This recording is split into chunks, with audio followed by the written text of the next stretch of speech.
నిన్న లేక మొన్న, కరెక్ట్‌గా నిన్న లేక మొన్న మధ్యాహ్నం అప్పుడు ఢిల్లీలో YSR Congress party legal cell ప్రధాన కార్యదర్శి, మాజీ additional advocate general Ponnavolu Sudhakar Reddy గారు మీడియాతో మాట్లాడుతూ, వైసీపీ కార్యకర్తలకు మంచి రోజులొచ్చాయి. వాళ్ళ మీద పెట్టిన కేసులన్నీ కూడా స్క్వాష్ చేయబోతున్నాము అని చెప్పి ప్రమాణం చేసి చెబుతూ ఉన్నాను. ఈ మధ్య ఈసారి ఎప్పుడు మాట్లాడినా ప్రమాణం చేసి చెప్తున్నా అంటూ ఉన్నారు. నిన్న లేక మొన్న కూడా పెట్టిన కేసులన్నీ క్వాష్ చేస్తామని చెప్పి ప్రమాణం చేస్తూ ఉన్నాను. వైఎస్ఆర్ కాంగ్రెస్ పార్టీ కార్యకర్తలకు మంచి రోజులు వచ్చాయి అని చెప్పారు నిన్న లేక మొన్న మధ్యాహ్నం. అండ్ సీన్ కట్ చేసి మొన్న సాయంత్రం సజ్జల్ భార్గవ్ రెడ్డి వాళ్ళ డ్రైవర్ని విపరీతంగా కొట్టారు అని అంబటి రాంబాబు గారితో పాటు మరికొందరు విజయవాడ కమిషనర్ దగ్గరికి వెళ్ళి కంప్లైంట్ చేయించి మీడియాతో మాట్లాడారు. మళ్ళీ నిన్న పులి సాగర్ అనే ఒక వైసీపీ సోషల్ మీడియా యాక్టివిస్ట్ని గొడ్డలు ఇప్పేసి పోలీసులు నిలబెట్టిన వీడియోలు ఏ విధంగా సర్క్యులేట్ అయ్యాయో మనం చూసాం. చాలా అమానవీయం. సొక్కాలు బట్టలు ఇప్పేసి ఆ లేడీ కానిస్టేబుల్ మీద వాళ్ళు ముందు కూర్చోబెట్టడం చాలా అమానవీయం, దుర్మార్గం.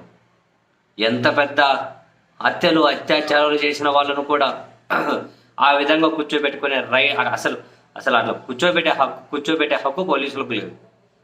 ఆ వీడియోలు కూడా బయటకు వచ్చాయి. చాలా అమానవీయం. అండ్ ఆ తర్వాత సాయంత్రం వైసీపీ అధినేత దగ్గరికి వెళ్ళి మాజీ ముఖ్యమంత్రి దగ్గరికి అతను ఈ వివరాలని చెప్పడాన్ని మనం చూసాం.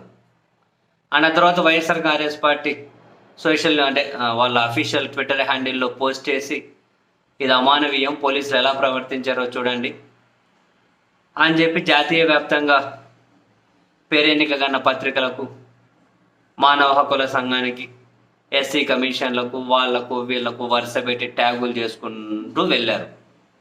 ఎప్పుడు ఏ ఇన్సిడెంట్ ఇటువంటివి జరిగినా, ఎప్పుడు ఇటువంటి అమానవీయ సంఘటనలు జరిగినా ఆ ట్విట్టర్లో అంత దగ్గర కాపీ చేసి అంటే ఒక దగ్గర స్టోర్ చేసి సేవ్ చేసి పెట్టుకున్నట్టున్నారు.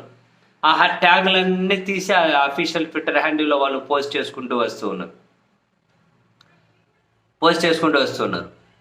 ప్రతిసారి మాటలే కాదు, కొన్నిసార్లు యాక్షన్స్ కూడా మాట్లాడాలి. ప్రతిసారి ట్విట్టరో లేకుంటే ఇంకో సోషల్ మీడియా అకౌంట్ కాదు, కొన్నిసార్లు చేతలు కూడా మాట్లాడాలి. ఇప్పుడు ఒక దళిత యువకుడిని పోలీస్ స్టేషన్లో షర్టు లేకుండా నిలబెట్టినా కూడా ట్విట్టర్లోనే మాట్లాడుకుంటూ పోతే ఐఎమ్ నాట్ గెటింగ్.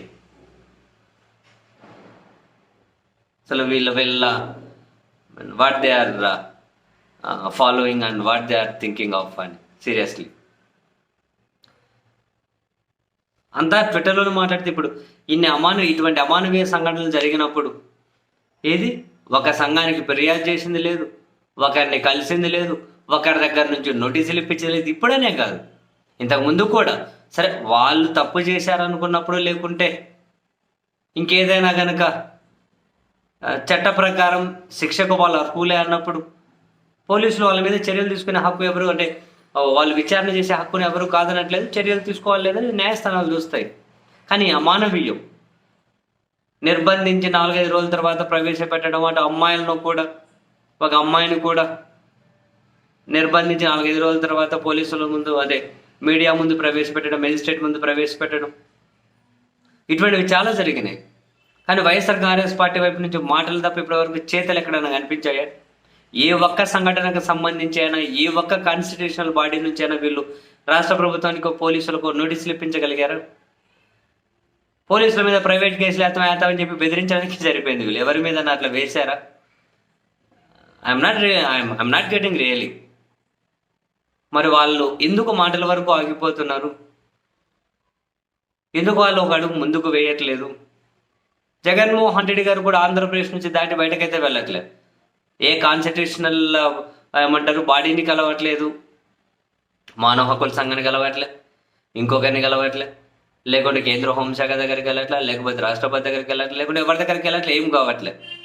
ట్విట్టర్లో పోస్ట్ చేస్తూ ఉన్నారు, మీడియాతో అప్పుడు ఇప్పుడు నాయకులు మాట్లాడుతూ ఉన్నారు.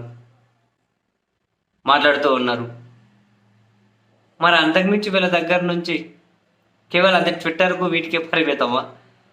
నిన్న లేక మొన్ననే ఆయన వైసీపీ కార్యకర్తలకు మంచి రోజులు స్టార్ట్ అయ్యాయి, ఈ రోజు నుంచే అన్నారు. ఆయన అన్న తర్వాత సజ్జల భార్గవ రెడ్డి వాళ్ళ డ్రైవర్ను పిచ్చ కొట్టుడు కొట్టారని చెప్పి వీళ్ళే మీడియా మంది నిలబెట్టి ఆయన నడవలేకుంటే మాట్లాడిచ్చారు. ఒక దళిత యువకుడు వీడియో బయటకు వచ్చా వరుస పెట్టి. కానీ ఏ ఒక్క సంఘానికి ఫిర్యాదు చేసలేదు, ఏ ఒక్కరి దగ్గర నుంచి ప్రెజర్ తీసుకొచ్చింది లేదు, మానవ హక్కులు కాపాడమని, ప్రకటన స్వేచ్ఛను కాపాడమని ఏమీ లేదు. మరి ఏం ఆలోచిస్తున్నారు తెలియదు. మరి ఏ విధంగా వాళ్ళ పార్టీ కార్యకర్తలకు ధైర్యం చెప్పగలుగుతారు తెలియదు. మరి వాళ్ళకు ఉన్న స్ట్రాటజీస్ ఏంటో మనకు తెలియదు. కానీ బట్ ఇప్పుడు మనం చెప్పినవన్నీ కానీ కళ్ళ ముందు కనిపిస్తూ ఉన్నవి. మాటలు తప్ప చేతల వరకు వైఎస్ఆర్ కాంగ్రెస్ పార్టీ వాళ్ళు రావట్లేదు అన్నది కూడా కళ్ళ ముందు కనిపిస్తూ ఉన్నది. మరి వాళ్ళకు ఉన్నటువంటి ప్రణాళికలు ఏందో నాకైతే తెలియదు.